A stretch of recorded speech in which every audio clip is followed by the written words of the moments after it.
Welcome to the Daily Chronological Bible. My name's Hunter, and we are reading through the Bible in chronological order as a single story. And that story is all about Jesus. We will look at this whole book through the lens of Jesus. It is a revelation of Him, and He has revealed to us the heart of the Father. He has invited us all to participate with Him in the life that He shares with the Father and the Spirit. Today, February 17th, we're in Leviticus chapter 4 through chapter 6. We're reading through the New Living Translation. This is the word of the Lord. Leviticus 4. Leviticus chapter 4. Then the Lord said to Moses, "Give the following instructions to the people of Israel. This is how you are to deal with those who sin unintentionally by doing anything that violates one of the Lord's commands. If the high priest sins, bringing guilt upon the entire community, he must give a sin offering for the sin he has committed. He must present to the Lord a young bull with no defects. He must bring the bull to the Lord at the entrance of the tabernacle, lay his hands on the bull's head, and slaughter it before the Lord. The high priest will then take some of the bull's blood into the tabernacle, dip his fingers in the blood, and sprinkle it 7 times before the Lord in front of the inner curtain of the sanctuary. The priest will then put some of the blood on the horns of the altar for fragrant incense that stands in the Lord's presence inside the tabernacle. He will pour out the rest of the bull's blood at the base of the altar for burnt offerings at the entrance of the tabernacle. Then the priest must remove all the fat of the bull to be offered as a sin offering. This includes all the fat around the internal organs, the 2 kidneys and the fat around them near the loins, and the long lobe of the liver. He must remove these along with the kidneys, just as he does with cattle offered as a peace offering, and burn them on the altar of burnt offerings. But he must take whatever is left of the bull, its hide, meat, head, legs, internal organs, and dung, and carry it away to a place outside the camp that is ceremonially clean, the place where the ashes are dumped. There on the ash heap, he will burn it on a wood fire. If the entire Israelite community sins by violating one of the Lord's commands, but the people don't realize it, they are still guilty. When they become aware of their sin, the people must bring a young bull as an offering for their sin and present it before the tabernacle. The elders of the community must then lay their hands on the bull's head and slaughter it before the Lord. The high priest will then take some of the bull's blood into the tabernacle, dip his finger in the blood, and sprinkle it 7 times before the Lord in front of the inner curtain. He will then put some of the blood on the horns of the altar for fragrant incense that stands in the Lord's presence inside the tabernacle. He will pour out the rest of the blood at the base of the altar for burnt offerings at the entrance of the tabernacle. Then the priest must remove all the animal's fat and burn it on the altar, just as he does with the bull offered as a sin offering for the high priest. Through this process, the priest will purify the people, making them right with the Lord, and they will be forgiven. Then the priest must take what is left of the bull and carry it outside the camp and burn it there, just as is done with the sin offering for the high priest. This offering is for the sin of the entire congregation of Israel. If one of Israel's leaders sins by violating one of the commands of the Lord his God, but doesn't realize it, he is still guilty. When he becomes aware of his sin, he must bring as an offering a male goat with no defects. He must lay his hands on the goat's head and slaughter it at the place where the burnt offerings are slaughtered before the Lord. This is an offering for his sin. Then the priest will dip his fingers in the blood of the sin offering and put it on the horns of the altar for burnt offerings. He will pour out the rest of the blood at the base of the altar. Then he must burn all the goat's fat on the altar, just as he does with the peace offering. Through this process, the priest will purify the leader from his sin, making him right with the Lord, and he will be forgiven. If any of the common people sin by violating one of the Lord's commands, but they don't realize it, they are still guilty. When they become aware of their sin, they must bring as an offering for their sin a female goat with no defects. They must lay a hand on the head of the sin offering and slaughter it at the place where burnt offerings are slaughtered. Then the priest will dip his fingers in the blood and put it on the horns of the altar for burnt offerings. He will pour out the rest of the blood at the base of the altar. Then he must remove all the goat's fat, just as he does with the fat of the peace offering. He will burn the fat on the altar, and it will be a pleasing aroma to the Lord. Through this process, the priest will purify the people, making them right with the Lord, and they will be forgiven. If the people bring a sheep as their sin offering, it must be a female with no defects. They must lay a hand on the head of the sin offering and slaughter it at the place where the burnt offerings are slaughtered. Then the priest will dip his finger in the blood of the sin offering and put it on the horns of the altar for burnt offerings. He will pour out the rest of the blood at the base of the altar. Then he must remove all the sheep's fat, just as he does with the fat of the sheep presented as a peace offering.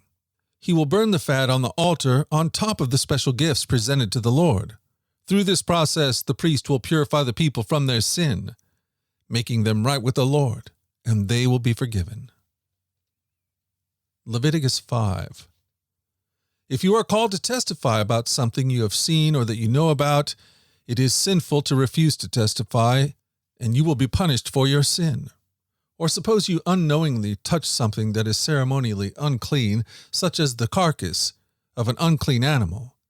When you realize what you have done, you must admit your defilement and your guilt. This is true whether it is a wild animal or a domestic animal or an animal that scurries along the ground. Or suppose you unknowingly touch something that makes a person unclean. When you realize what you've done, you must admit your guilt. Or suppose you make a foolish vow of any kind, whether its purpose is for good or bad. When you realize its foolishness, you must admit your guilt. When you become aware of your guilt in any of these ways, you must confess your sin. Then you must bring to the Lord as the penalty for your sin a female from the flock, either a sheep or a goat.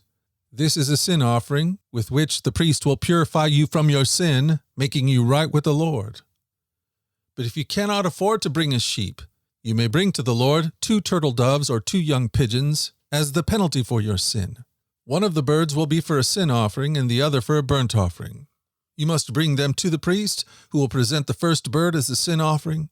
He will wring its neck, but without severing its head from the body. Then he will sprinkle some of the blood of the sin offering against the sides of the altar, and the rest of the blood will be drained at the base of the altar. This is an offering for sin. The priest will then prepare the second bird as a burnt offering, following all the procedures that have been prescribed. Through this process, the priest will purify you from your sin, making you right with the Lord, and you will be forgiven. If you cannot afford to bring 2 turtle doves or 2 young pigeons, you may bring 2 quarts of choice flour for your sin offering. Since it is an offering for your sin, you must not moisten it with olive oil or put any frankincense on it. Take the flour to the priest, who will scoop out a handful as a representative portion. He will burn it on the altar on top of the special gifts presented to the Lord. It is an offering for sin. Through this process, the priest will purify those who are guilty of any of these sins, making them right with the Lord, and they will be forgiven. The rest of the flour will belong to the priests, just as with the grain offering. Then the Lord said to Moses, "If one of you commits a sin by unintentionally defiling the Lord's sacred property, you must bring a gift offering to the Lord.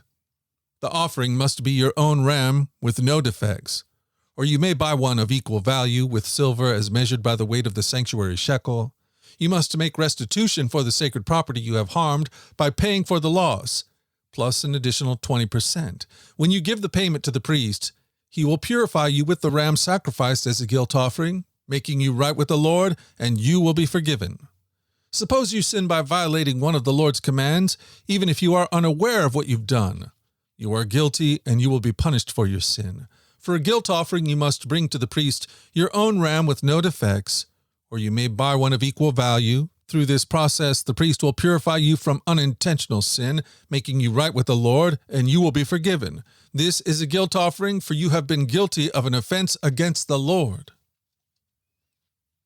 Leviticus 6.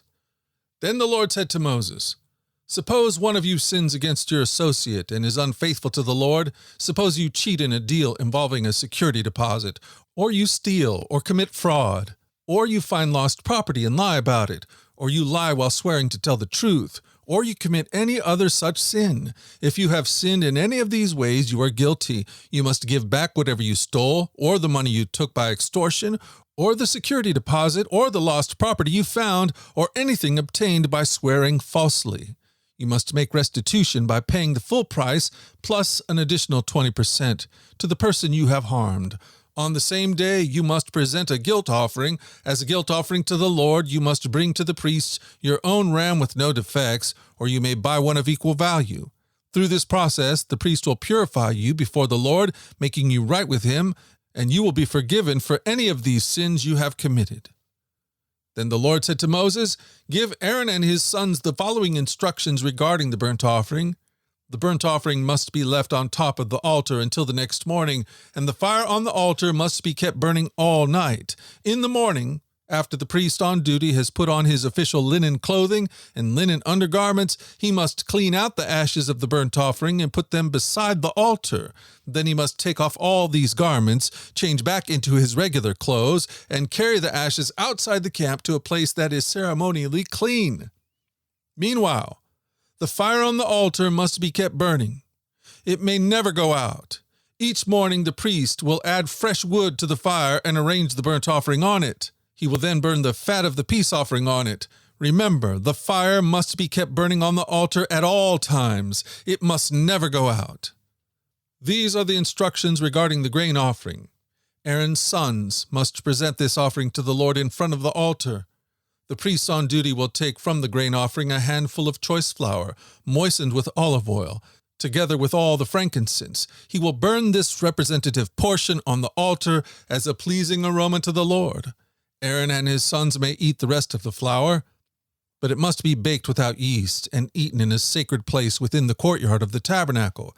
Remember, it must never be prepared with yeast. I have given it to the priests as their share for the special gifts presented to me. Like the sin offering and the guilt offering, it is most holy. Any of Aaron's descendants may eat from the special gifts presented to the Lord. This is their permanent right from generation to generation. Anyone or anything that touches these offerings will become holy." Then the Lord said to Moses, "On the day Aaron and his sons are anointed, they must present to the Lord the standard grain offering of 2 quarts of choice flour, half to be offered in the morning and half to be offered in the evening. It must be carefully mixed with olive oil and cooked on a griddle. Then slice this grain offering and present it as a pleasing aroma to the Lord. In each generation, the high priest who succeeds Aaron must prepare the same offering. It belongs to the Lord and must be burned up completely. This is a permanent law. All such grain offerings of a priest must be burned up entirely. None of it may be eaten." Then the Lord said to Moses, "Give Aaron and his sons the following instructions regarding the sin offering. The animal given as an offering for sin is most holy, and it must be slaughtered in the Lord's presence at the place where the burnt offerings are slaughtered. The priests who offer the sacrifice as a sin offering must eat his portion in a sacred place within the courtyard of the tabernacle. Anyone or anything that touches the sacrificial meat will become holy. If any of the sacrificial blood splatters on a person's clothing, the soiled garments will be washed in a sacred place. If a clay pot is used to boil sacrificial meat, it must be broken. If a bronze pot is used, it must be scoured and thoroughly rinsed with water. Any male from a priest's family may eat from this offering. It is most holy. But the offering for sin may not be eaten if its blood was brought into the tabernacle as an offering for purification in the holy place. It must be burned with fire."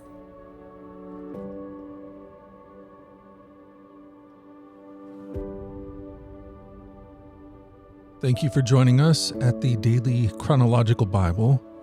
You can find out more about our other podcasts at dailyradiobible.com, where people from all around the world come to join us in this journey through the Scriptures, where we allow the Scriptures to point us to the God who is love, the God revealed to us fully in Jesus. Again, that website is dailyradiobible.com. Until tomorrow, let's go forward in God's joy. Let's let His joy be our strength. And let us always remember this, that you are loved. No doubt about it. Alrighty, I'll talk to you again tomorrow.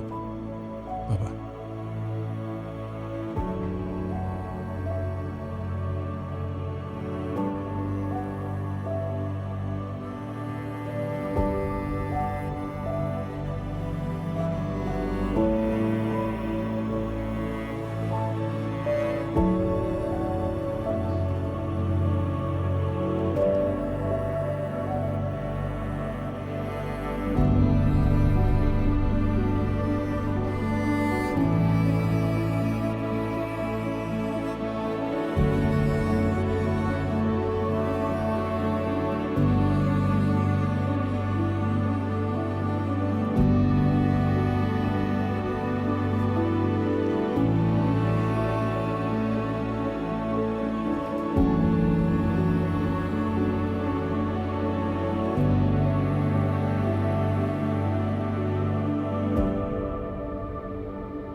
you.